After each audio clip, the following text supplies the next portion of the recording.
বুবু আইবা তুমি আইবা গো, সেই দিন এসে আর ক্ষমতা পাইবা না। বুবু আইবা তুমি আইবা গো, সেই দিন এসে আর ক্ষমতা পাইবা না। খোঁজ নেই বুবু কাদের কাকা, অবস্থা খারাপ দরবেশ সালমান বাবা, কখন আসে জানি গ্রেফতারি পরোয়ানা। বুবু আইবা তুমি আইবা গো, সেই দিন এসে আর ক্ষমতা পাইবা না। বুবু আইবা তুমি আইসো গো, সোজা জনগণ ঢুকাবে আইনা ঘর। বুবু আইবা তুমি আইবা গো, সেই দিন এসে দেখবা সোজা আয়না ঘর। তাহলে আল্লাহর দেওয়া জবান দিয়ে নাম হবে কার? আরো জোরে বলেন। দলমত বুঝি না মুসলমান, জবান দিয়েছে আল্লাহ, কথা যদি বলতে হয় সে আল্লাহর জন্য বলবো, দালালি যদি করা লাগে সে আল্লাহর জন্য করবো। বাট কোনো বেঈমান মুনাফিকের জন্য দালালি করতে রাজি না। কথা বলে আরো জোরে বলেন, ঠিক কিনা? বেঈমানি 12টা বছর নয় 16টা বছর দেখেছি। কথা বলেন না কেন? মশা চেনেননি? মশা দেখেন না রক্ত খাওয়ার জন্য আসে, এসে যদি শালা অল্প খেয়ে ভেঙে যায় তো বেঁচে যায়। কথা বলেন, আমার কথায় লজিক আছে না নাই? অল্প খেয়ে যদি বেঁচে যেত ও কিন্তু বেঁচে যেত। কথা বলেন, কিন্তু এমতো খাওয়া খেতে খেতে পেট বেলুনের মতো হয়, লাস্টে ওর পেট নিয়ে ওই উঠতে পারে না। তখন কি হয়? জনগণ তখন ওরে কি করে? ওরা মোটামুটি সাইজ করে বিদায় করে। তা 16 বছর না খেয়ে যদি 5 বছর 10 বছর খেয়ে একটু সময় দিত, কিছুটা বাঁচা যেত। কথা বলে না? এত খাওয়া খেয়ে যখন ভরে নিয়েও বর্ডার ভারতী হইতে না, কলা গাছ তলায় কাটাচ্ছে দি, ঠিক না? আমি কোন দলের না, বা সত্য কথা বাবা কেউ বলবো কি বলবো না? আরো জোরে বলেন। জবান দিয়েছে আল্লাহ, এই জবান দিয়ে যা কিছু বের হবে কার জন্য? হক কথা বলতে গিয়ে যদি কেউ রাগ করেন তাহলে বুঝবেন তার ভিতরে ঝামেলা আছে। কথা বলেন। জবান দিয়েছে কে? এই জবান দিয়ে গান গজল ও যা হবে কার জন্য? আরো জোরে বলেন। যারা জবান বন্ধ রেখেছেন বুঝবেন পাশে লক্ষ্য করে সে ওই দলের এখনো। তারে তওবা পড়িয়ে মোনাজাত দেবো আজকে ইনশাআল্লাহ। পারবো না? আমরা আল্লাহর জন্য ইনশাআল্লাহ কথা বলবো, ঠিক কি না? আমার গান সুর ছন্দ কাহারো লাগে যদি মন্দ, আমার গান সুর ছন্দ কাহারো লাগে যদি মন্দ, লেগে যায় যদি দ্বন্দ্ব তবু আমার গান আমার সুর কখনো হবে না বন্ধ, কখনো হবে না বন্ধ। আল্লাহ বিলে কারো ভয় আমার দিলে নাই হয়, জানি সে তো সত্যের জয় হবে হবে নিশ্চয়। বলো না সে কথা জেনে শুনেও হয়ে অন্ধ, আমার গান সুর ছন্দ কাহারো লাগে যদি মন্দ, লেগেও যায় যদি দ্বন্দ্ব তবু আমার গান আমার সুর কখনো হবে না বন্ধ। গান গেয়ে পুরাতে চাইনি যশ খ্যাতি, রস করে করে কুড়াতে চাইনি যশ খ্যাতি, জানাতে চেয়েছি কৃতজ্ঞতা, জানাতে চেয়েছি কৃতজ্ঞতা তোমার প্রতি, তোমার প্রতি। কথা বলেন ঠিক কিনা? তাহলে আল্লাহ দিয়েছে কয়টা? আরো জোরে বলেন। আমার আল্লাহ দিয়েছে 5টা। ও বান্দা, 1 নম্বরে আমার আল্লাহ দিয়েছে জবান দিয়ে কথা বলার শক্তি। 2 নম্বরে ও আল্লাহর বান্দা আমার আল্লাহ দিয়েছে চোখ দিয়ে দেখা শক্তি। যে আল্লাহর চোখ দিয়ে বান্দা 40 বছর 60 বছর 100 বছর হায়াতে জিন্দেগি দেখেছো, এই চোখের বিল আমার আল্লাহ যদি চাই দেওয়া লাগবে কি লাগবে না? ও বান্দা আজকের মাহফিল বিশাল মাহফিলে মনে করেন লাইট গুলা জ্বলতেছে, এটার একটা নির্দিষ্ট সময় আছে, যেই সময় এটা শেষ হলে পরে তার বিল দেওয়া লাগবে কি লাগবে না? আল্লাহ যদি প্রমাণ চায়, ও বান্দা আমি আল্লাহ দিলাম দুইটা চোখ, এই চোখ দিয়া 60 বছর হায়াতে জিন্দগিতে বান্দা দেখেছো, এই চোখের দিয়ে দেখেছো, লাইট জ্বালাইছো, আমি আল্লাহ দিয়েছি দেখা শক্তি, বিদ্যুৎ বিলের মতো আমার বিলটা পরিশোধ করে দাও। উপায় আছে? আল্লাহ বলে বান্দা এই চোখ দিয়ে যখন আমি আল্লাহ দিলাম, এই চোখ দিয়ে যখন আমার আল্লাহর কোরআন দেখবি, হক আদায় হয়ে যাবে। আল্লাহু আকবার। ও বান্দা, 3 নম্বরে আমার আল্লাহ কান দিয়েছে শ্রবণ শক্তি, 4 নম্বরে আমার আল্লাহ 2 নাক দিয়েছে ঘ্রাণ শক্তি। আল্লাহু আকবার। ওয়াসানা ভালো নাক দিয়া ঘেরান নাও কি নাও না? আর জোরে বল। তরকারির টেস্ট কেমন, নাকের কাছে নিয়ে গেলে ঘ্রাণ বলে দেয়। জোরে বলেন ঠিক কিনা? রান্না যদি ভালো হয়, ও আল্লাহর বান্দা যেমন ভাবে কায়দা মতো খাওয়া যায়। কথা বলেন ঠিক কিনা? পরিমাণে যদি অল্প হয়, অল্প জিনিস দিয়া 3 প্লেট মারা যায়। কথা বলে না? ও বান্দা, রান্না যেমন ভালো হইলে, রান্না ভালো হইলে খাওয়া ভালো হয়। আল্লাহর নবী বলেন, নাক দিয়ে বান্দা যখন ঘ্রাণ শক্তি নিয়েছো, মজা পেয়েছো, ওই নাক দিয়ে বান্দা আমার আল্লাহর জন্য যদি একটু সময় দাও, ও বান্দা আমি আল্লাহ বড় খুশি হই। আল্লাহু আকবার। 5 নম্বরে আল্লাহ বললেন, বান্দা ভালো মন্দ বোঝার মতো একটা দিলাম বুঝ শক্তি। কি? আরো জোরে। ও যুবক, বীজগণিত, পাটিগণিত, ত্রিকোণমিতি, পৌরমিতি আল্লাহর বান্দা অঙ্ক করো, লাস্টে অ্যান্সার যখন মিলে যায় একটা মজা লাগে। কথা বলেন ঠিক কিনা? তোর জীবনের সূত্র ও বান্দা কোরআন দিয়ে যদি ঠিক করে নাও বান্দারে, আর কোরআন দিয়ে এই 13 জিনিসটাই বান্দা যখন নামাজে দাঁড়াইয়া যাও, ওই মায়ের কাছ থেকে 4টা, বাবার কাছ থেকে 4টা, আমি আল্লাহ দিলাম বান্দা 5টা, এই 13 আর নামাজে আমি আল্লাহ লাগাই দিলাম 13 ফরজ। ও বান্দা 13ই যখন মিলে যাবে, ও আব্বা জান দেহের ভিতরে কোনো গুনাহ থাকবে না। তাই আল্লাহ বলেন, হে রাসূল ওঠেন একটু দাঁড়াইয়া যান, জট্টর বুঝি না। মনে আসেনি? জট্টর বুঝি না, হে রাসূল আপনি দাঁড়াইয়া যান, নামাজের ট্রেনিং দেন। আল্লাহু আকবার। 1 2 নম্বরে আমার আল্লাহ রাসূলকে প্রশিক্ষণ দিতেছে আমার আল্লাহ, এবং আমাদেরকেও দিতেছে। পড়েন, আউযিদু আলাইহি ওয়ারাত্তিলিল কুরআন তারতিলা।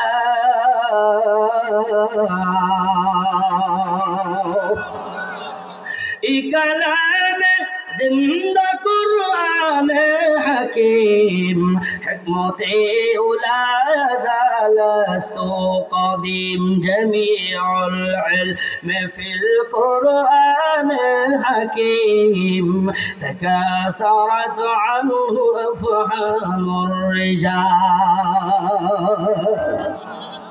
কষ্ট হবে? এ যুবকেরা, কষ্ট হবে নাকি? মজার রস কিন্তু আরো পরে। থাকবেন তো না ভাগবেন? থাকবেন কারা কারা? আরো একবার হাত তোলেন তো। নারায়ে তাকবীর। কোরআন আছে যেখানে, কোরআন নাই যেখানে। কোরআন আছে যেখানে ইনশাআল্লাহ। রাসূল আমার বলেন, বুখারীর বর্ণনা, রাসূল আমার বলেন, ক্বালান নবী সাল্লাল্লাহু আলাইহি ওয়াসাল্লাম, জাল কুরআন ইনদা রাসিহি। আল্লাহু আকবার। রাসূল আমার বলেন, বান্দা কবর যখন সবাই তোমারে রাখার পরে আপন আপন জায়গায় যাবে রে, ওই কবরে কোরআন মাথার কিনারায় গিয়ে বান্দা দাঁড়াবে। আমার আল্লাহ রাসূলকে বলেন, রাসূল কম্বলওয়ালা আপনি দাঁড়ান, জ্বর বুঝি না। 2 নম্বরের প্রশিক্ষণ রসুল আমার, ও কম্বলওয়ালা 2 নম্বরের প্রশিক্ষণ আমি আল্লাহ যেই কোরআন আপনার উপর নাজিল করলাম, এই কোরআন আপনার মতো মন মতো আপনি পড়তে পারবেন না, পড়তে হবে আমার আল্লাহর ফর্মুলা অনুযায়ী। ও বান্দা, কোরআন পড়ার মতো কোরআন পড়া লাগে, ইচ্ছা মতো পড়া যায় নাকি? আরো করে বলেন, ইচ্ছা মতো ইমাম পড়লে পরের দিন চাকরি আউট, কথা বলে না।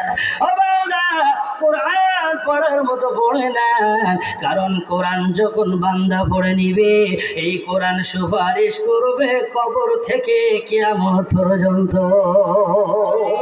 আরো জোরে বলেন, हकीकत से तू दुनिया बेखबर है, दुनिया की नुमाइश पर नजर है, नमी गोयन के आज दुनिया जुदा बाश, बाहर हाले तू ही मेरा निगाहदार। ओ मुसलमान, তাহলে 2 নম্বরের প্রশিক্ষণ হবে আমার আল্লাহর কোরআন পড়ার মতো পড়া। মনে থাকবে, কোরআন পড়ার মতো কারা কারা পড়তে রাজি আছি ইনশাআল্লাহ? 2টো হাত আমার আল্লাহরে দেখাইয়া দেয়। ওই আল্লাহ, এই শাবান মাসে কোরআনুল কারীম 2টি আয়াত আমরা হলেও পড়বো ইনশাআল্লাহ। আল্লাহ গো, কোরআন থেকে দূরে যাব না রে আল্লাহ। কোরআন তেলাওয়াত এত মজার, রমজানে যদি পড়তে নাও পারে, ও বান্দা আসরের পরে মোবাইল দিয়ে হলেও একটু কোরআন শ্রবণ করে। কথা বলে না, মজা লাগে না? কোরআন যতই পড়বেন ততই মজার মজার বান্দা। কোরআন তারাবিতে পড়লে এক মজা, কথা বলেন ঠিক কিনা? ও বান্দা, কোরআন আমরা যদি আঁকড়ে ধরতে পারি, আল্লাহর নবী বিদায় হজের সময় 2টি আঙ্গুল ইশারা করে বলেছিলেন, ও আম্মা জান, 2 নম্বরের আমল হবে বেশি বেশি কোরআন তেলাওয়াত। আল্লাহু আকবার। রাসূল আমার বলেন, ক্বালান নবী সাল্লাল্লাহু আলাইহি ওয়াসাল্লাম, তারাকতু ফীকুম আমরাইন লান তাদিল্লু মা তামাসসাকতুম বিহিমা, কিতাবাল্লাহ ওয়া সুন্নাত রাসূল। আল্লাহু আকবার। আল্লাহর নবী বললেন, সাহাবায়ে কেরাম, আমি তোমাদের মাঝে হয়তো বা বেশি দিন আর থাকবো না, 2টি জিনিস আমি তোমাদের কাছে রেখে যাচ্ছি। এই 2টি জিনিস যদি তোমরা ভালোভাবে শক্তভাবে আঁকড়ে ধরো রে, এই 2টি জিনিসের সমন্বয় আমি আল্লাহ রাসূল বলে গেলাম, তোমরা কখনো বিভ্রান্তির ভিতরে পড়বে না। 1 নম্বর আল্লাহর কোরআন। আপনি বলবেন, হুজুর আমি পড়তে পারি না, আমি বলবো পারেন কিন্তু পড়েন না। আপনারা সূরা ফাতিহা জানেন না এমন কি কেউ আছেন?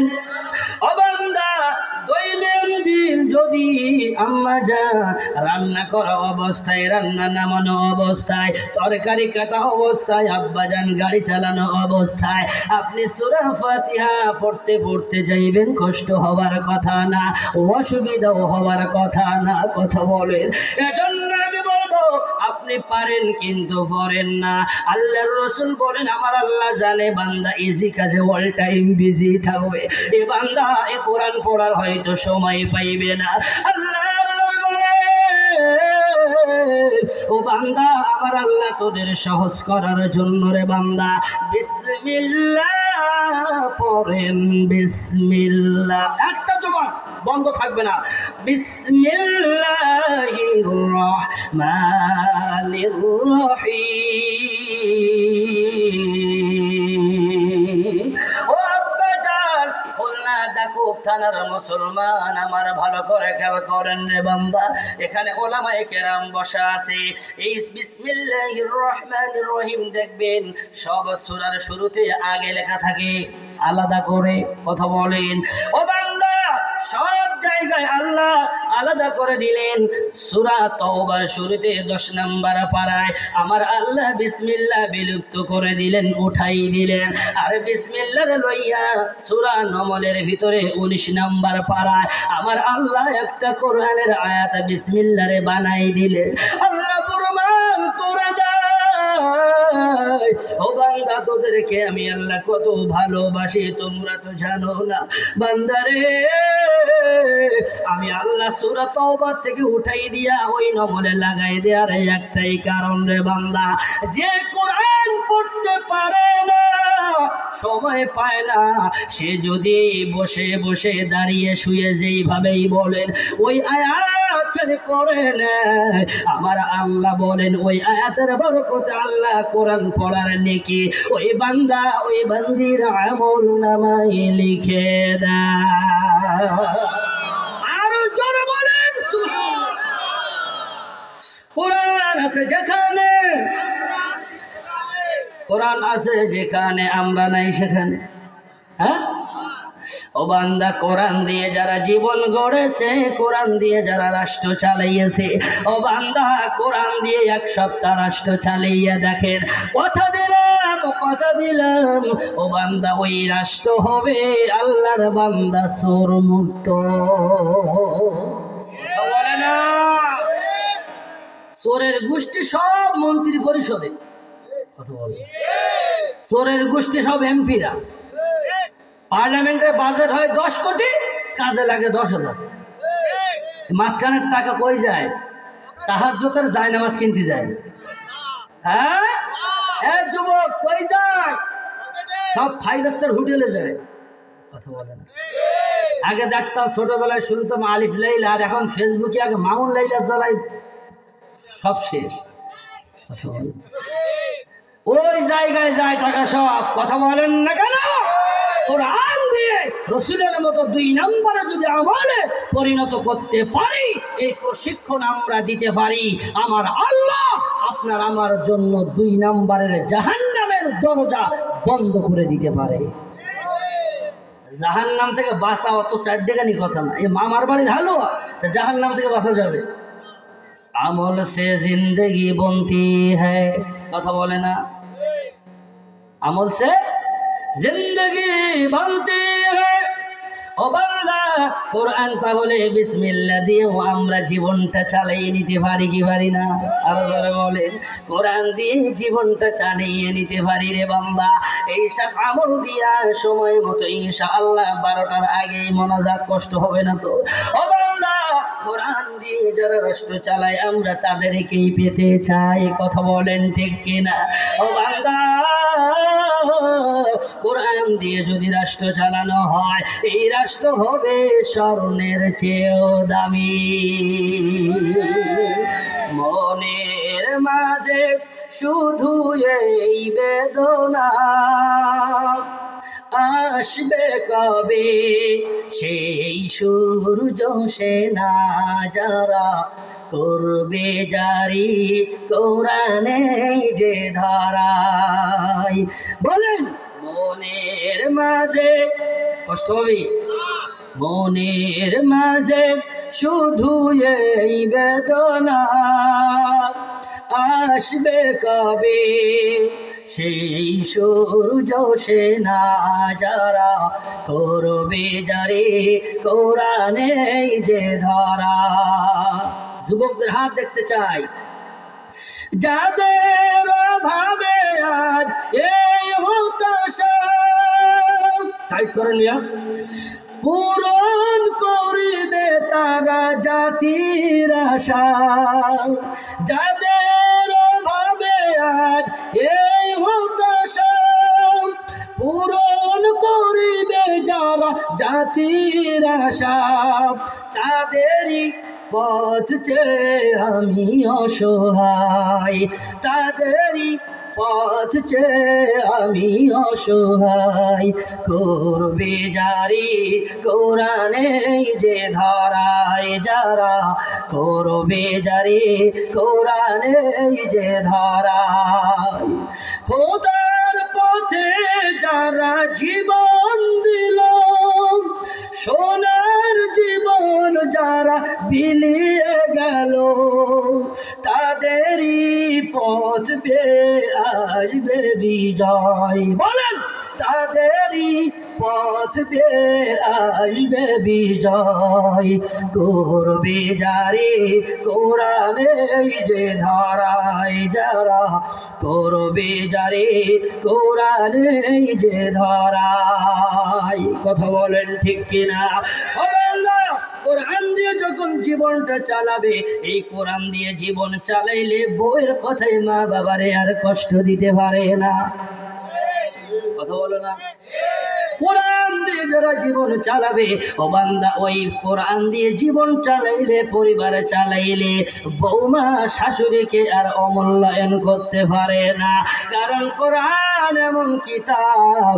ও বান্দা এই কোরআন দিয়ে সংসার থেকে শুরু করে পারিবারিক জীবন চালাইলে ও বান্দা পারিবারিক জীবন থেকে রাষ্ট্রীয় জীবন পর্যন্ত কোরআন জীবদ্দশায় রাখলে এই কোরআন আপনাকে আমাকে শান্তির জায়গায় নিয়ে যেতে পারে কথা বলেন ঠিক কিনা ও বান্দা কত সন্তান কোরআনের জ্ঞান না থাকার কারণে মা এবং বাবার তারা কষ্ট দেয় কথা বলেন ঠিক কিনা অথচ মা এবং বাবা কেমন নিয়ামত বান্দা তুমি জানো না এই শাবান শেষ সামনে আসতেছে রমজান এই রমজানে ওই ব্যক্তির দোয়া আল্লাহ কবুল করবে না সারাদিন রোজা রাখবে ইফতারি করবে সেহারি করবে সব ঠিক কিন্তু মা বাবা যদি নারাজ থাকে রে বান্দা এই সন্তানের দোয়া আর সে মহল্লায় বান্দা যাবে না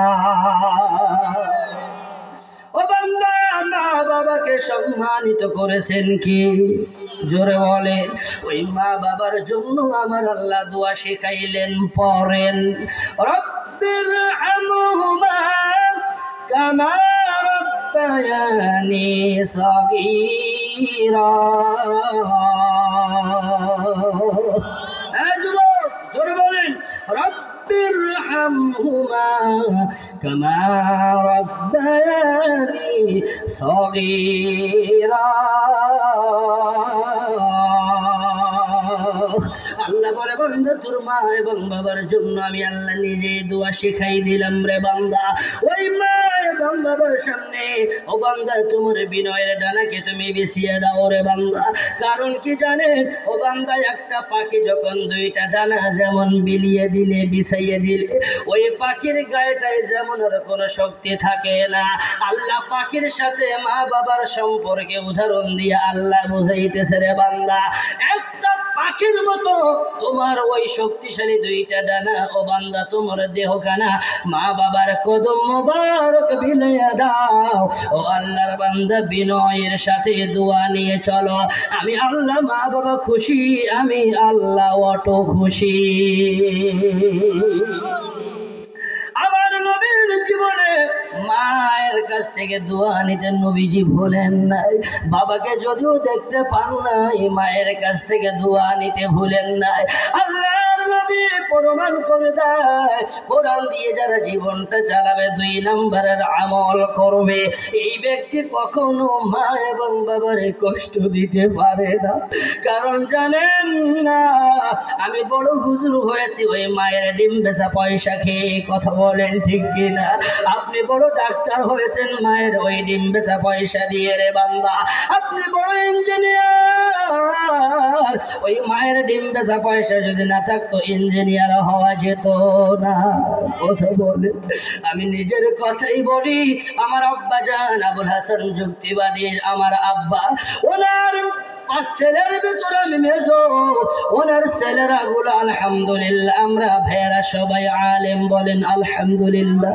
আমরা যখন ঢাকা চিটাগাং লেখাপড়া করার জন্য বাড়ির থেকে যেতাম আমার নিজের ভালো মনে আছে ও বান্দা বাবাই যদি 5000 দেয় মাই 200 দিলেও দিত মা এই টাকাটা কই পাইল আমি একটা সময় আমার আম্মাকে আমি জিজ্ঞাসা করলাম মা গো আপনি এই 200-500 কই পাইলেন রে মা মা বলে বাবা ডিম বেচা বাবার কাছ থেকে বিভিন্ন সময়ে বিভিন্ন বাহানায় নেয়া এই টাকাগুলা অল্প অল্প করে রেখেছি রে বাবা উল্টা পকেটে দিলাম ও বান্দা ও আব্বা জানেরা আমার ভালো করে খেয়াল করেন মা দিয়ে কান্না করে আর বলে বাবা একটু অবসর টাইমে একটু নাস্তা খেও মা একটা মা হলো বান্দা কি নিয়ামত জানেন না?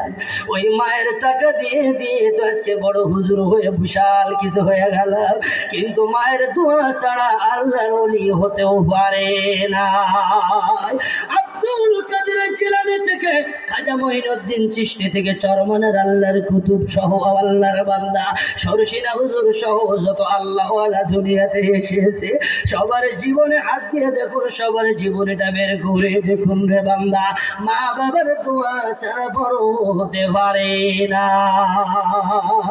ওই মায়ের দোয়া, ওই বাবার দোয়া ও আল্লাহর বান্দা নেওয়া দরকার আছে না নাই? জোরে বলে মায়ের দোয়া নাও ভাই, মায়ের দোয়া নাও। বিপদে পড়বে না তুমি যখন যেথায় যাও, মায়ের দোয়া নাও ভাই, মায়ের দোয়া নাও। নিজে নিজে মনে করো টাকায় আমি হইলাম বড়,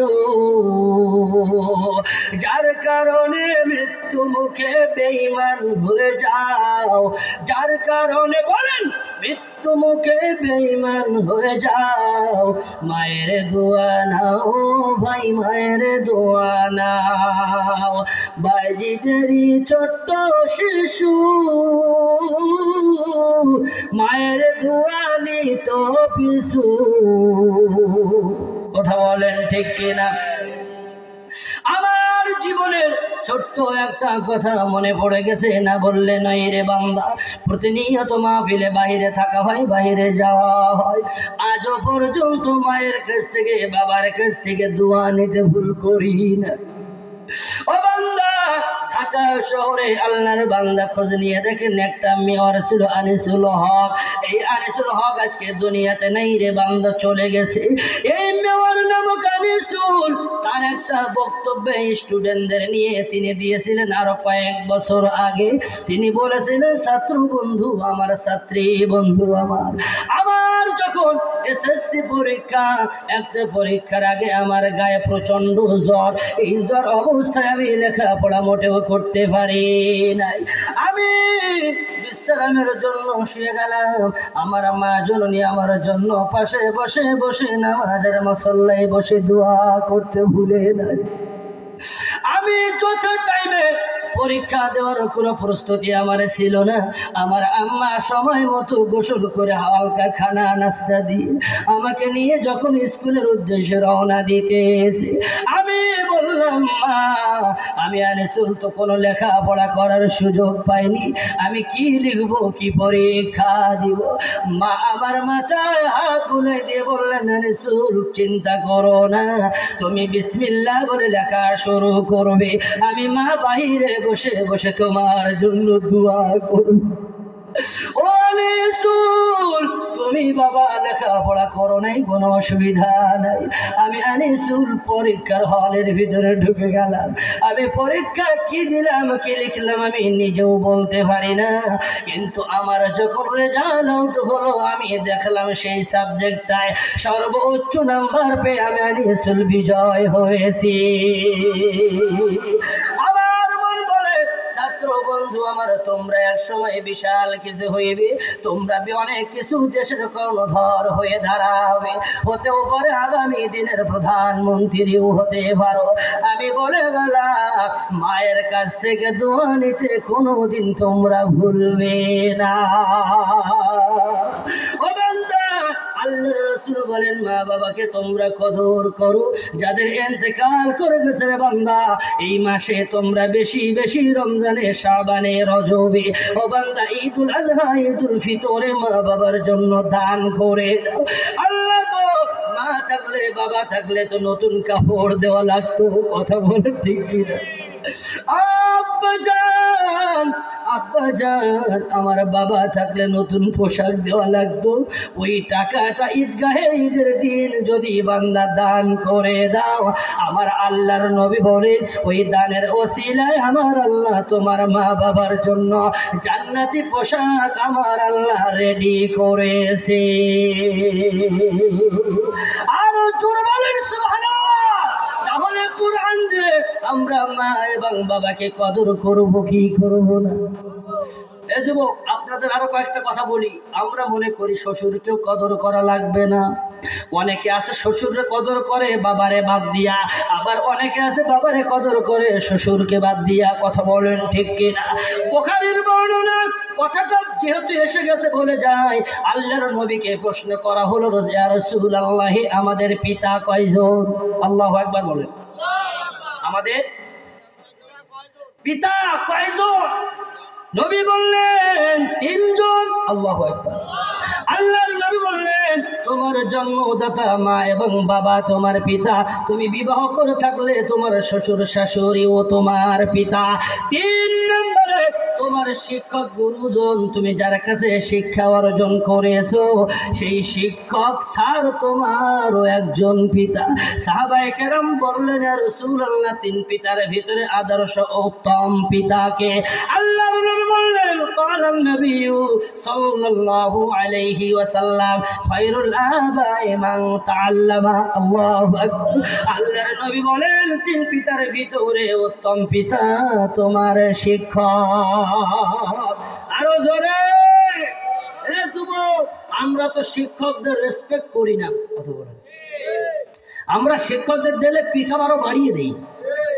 আমরা শিক্ষকদের দিলে বড় আরো একটা ভাব, হ্যাঁ স্যার দেখেন আমি কত বড় হয়েছি।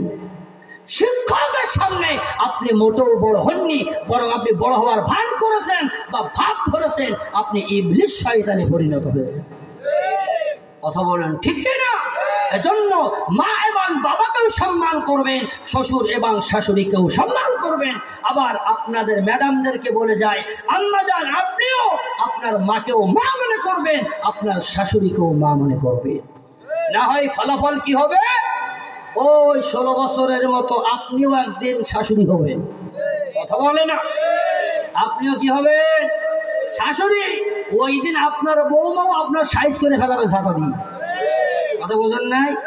আমার হুজুর বলতো যে এক শাশুড়ি আর এক বৌমা গিয়েছে পুকুরে গোসলের জন্য। কোথায়? এখন গোসলে যাওয়ার পরে শাশুড়ি আবদার করে বলছে, মা, আম্মা, বৌমা, তুমি আমার পেটটা একটু চুলকিয়ে দাও বা একটু ডলে দাও। তো বৌমা হাত দিয়ে সাবান দিয়ে ডলতে চায়, অটোমেটিক পা উঁচু হয়ে জায়গায় লেগে যায়। বোঝেন নাই? হাত যতবার নিয়ে যায় হাত যায় অবেশ হয়ে, আর পা অটো উঁচু হয়ে পা পিছে লেগে যায়। বারবার হচ্ছে, শাশুড়ি ধমক দেয়, বৌমা খবর কি, যাও না কেন, গরম আছে না? এই রিনা খানের মতো হুঙ্কার দিচ্ছে। এই যুবক, কথা বলেন না কেন? বাংলা রিনা খান আছে না? ঢাকায় ফাঁকে ফাঁকে দেখা হয়, গেছে একদম সব শেষ। কথা বোঝেন নাই? বাস্তব জীবনে ভিন্ন, কিন্তু অভিনয় কি বিশাল কিছু। আল্লাহ ওদের হেদায়েত দিক বলে না আমি। এখন বৌমা কয়, আম্মা বিয়াদবি মাফ করেন, এই ঘটনা। শাশুড়ি তখন চোখের পানি ছেড়ে দেয়, দিয়ে কয়, মা, তোমার পা আমার পিঠে লাগিয়ে লাথিয়ে দাও, কারণ আমি এই পা দিয়ে আমার শাশুড়িকে লাথি মারছিলাম। যেমন কর্ম। কথা বলে না? আছে না নাই? আল্লাহর ধরা বড় শক্ত ধরা। কোরআন দিয়ে জীবন চালাইলে, কসম দিয়ে বললাম, কোরআন বুকে নিয়ে, ও বান্দা, তোর ইজ্জত কেউ ঠেকাইতে পারবে না। আর কোরআনের বাইরে গিয়ে মাতব্বারি করবি, তোর বেইজ্জতি বেড়া ভেঙে ঢুকে যাবে। কথা বলে না? কথা বলে না? তোর বেইজ্জতি কেউ ঠেকাইতে পারবে না। 13টি বছর পরে কারাগার থেকে ইন্তেকাল করে গেল আল্লামা সাইদি। সেই সাইদির ভালোবাসা আছে না না? আর তুমি আর আমি কোথায়? দাদা বাড়ি। কথা বলেন, তুমি আর আমি কোথায়? লাইন কি টের পাইছেন নি মিয়া?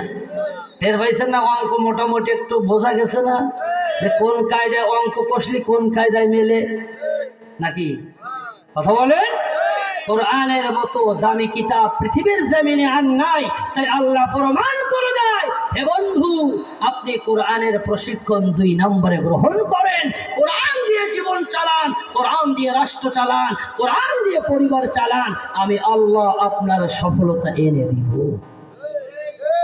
কোরআন দিয়ে যুবক যারা জীবন চালাবে, সফলতার দ্বার প্রান্তে মহান আল্লাহ তার হাত ধরে টান দিয়ে পৌঁছে দিবে। আর কোরআনের বাইরে গেলে বেইজ্জতি কায়দা মতো ইনশাআল্লাহ সিয়ার পর্যন্ত খুলে নেবে। কথা বলেন না, ঠিক না বেঠিক?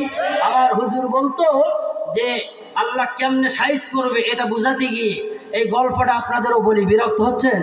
আর অল্প যাবো, সময় আর অল্প যাবো ইনশাআল্লাহ, 12টার মধ্যে মনোযোগ দিয়ে দিবেন, কষ্ট হবে। এ যুবক ভাইরা, এখন আমাদের এলাকার শাদী মেজবানি হয় না? হয় কি হয় না? এখন এখানে কিছু মেহমান আসে, দেখবেন দাওয়াত দেওয়া লাগে না, যাদের নাম ডক। যাদের নাম কি কি বাংলায় কি বলে? এরা চলে আসে না তো